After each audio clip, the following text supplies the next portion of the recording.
this wonderful show. Madge Tennant's work is so important to Hawaii and just so fantastic. It's a real special event to see all this work together again and displayed for the public. This is an opening reception of a very special landmark exhibit that is honoring a master of the 20th century, a leading Hawaiian artist, Madge Tennant. Madge Tennant was the most important and innovative artist to have worked in Hawaii in the 20th century. And I just often wonder why she wasn't famous. Her lack of recognition on the mainland in particular may stem from the fact that she lived in Honolulu for approximately 50 years when it was a little bit separated from the art pulse of the United States. She was born in England and trained in Paris, arrived in Hawaii almost by accident. And so it's a phenomenal tale of somebody who found inspiration in the islands and lived and worked here for 50 years. She's represented so many things during her life from a very young time at 13, you know, when she first started doing beautiful artwork until, you know, she evolved and fell in love here in Hawaii. In her lifetime, she was the most widely exhibited and internationally famous artist to have been working here. So she gave voice on a global scale to Hawaii beyond what people saw in tourist magazines and posters. She really sought to convey the true essence of Hawaii through its people. And that's what makes her so significant. And her life spanned the entire 20th century practically. She came all the way from Paris, Cape Town, to New Zealand, Samoa, and then to Hawaii in 1923. And on a fluke, she serendipitously was here for 3 nights and stayed 55 years. So now her children then took care of her art, her collection, and some of her grandchildren are here as well. The exhibit is beautifully hung, and it's a beautiful place to show her artwork. The artwork is in such good form. I'm sure they've refurbished it, etc. And the lighting is wonderful, and it's just, I could spend more than just a few hours here, just sitting and looking. I just love her work. Bernard Noguez was able to find the restorer, a professional restorer, both the large-scale oils on canvas and the ink drawings and works on paper, so that each one was meticulously conserved and restored. The restorers, in particular Anthony Moore, an Englishman who pretty much worked on all the paintings in terms of in-painting, reconstructing. He thinks that Madge Tennant is one of the great women painters of the 20th century.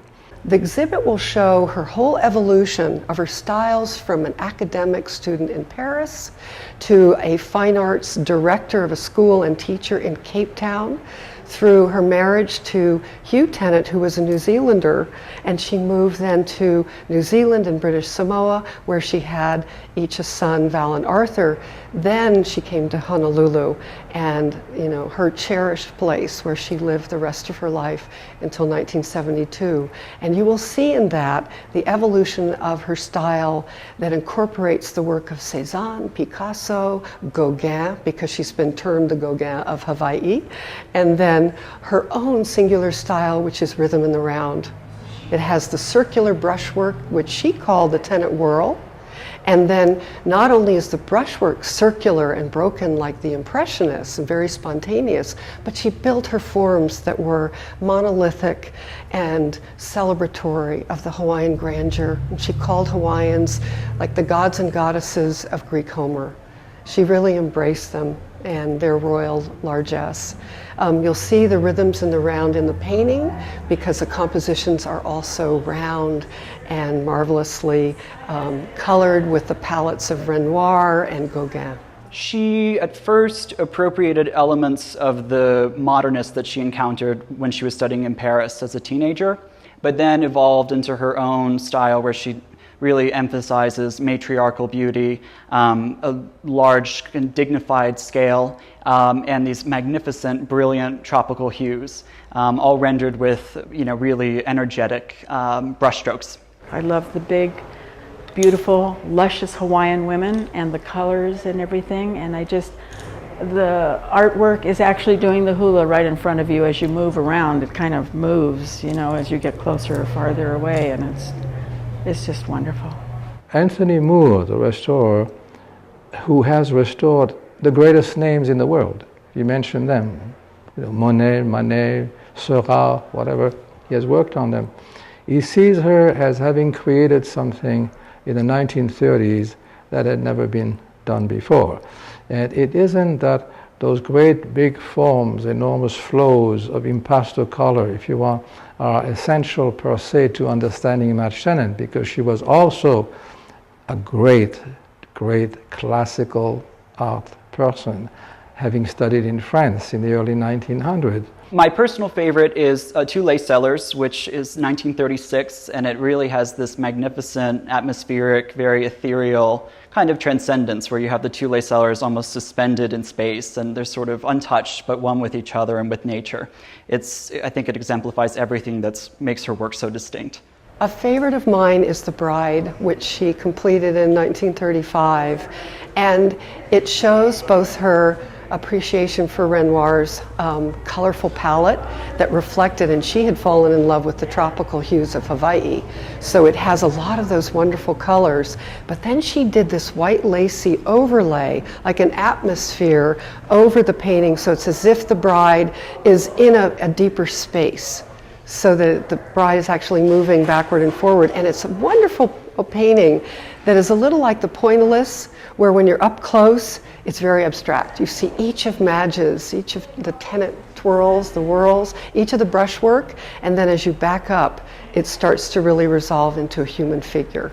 My mother was an artist. We visited Waikiki area from 1959 until 1970, every other summer, and I actually met Madge Tennant when I was in junior high, which was in about 1963, I believe. And we visited at her house and saw her works, or saw some of these works on the walls. And I've always known about her. I was actually able in the 80s to buy some of her works myself from her son. But it is just that you're looking at something that really in the 1930s, those monumental paintings, had not been attempted with the impasto technique on that scale.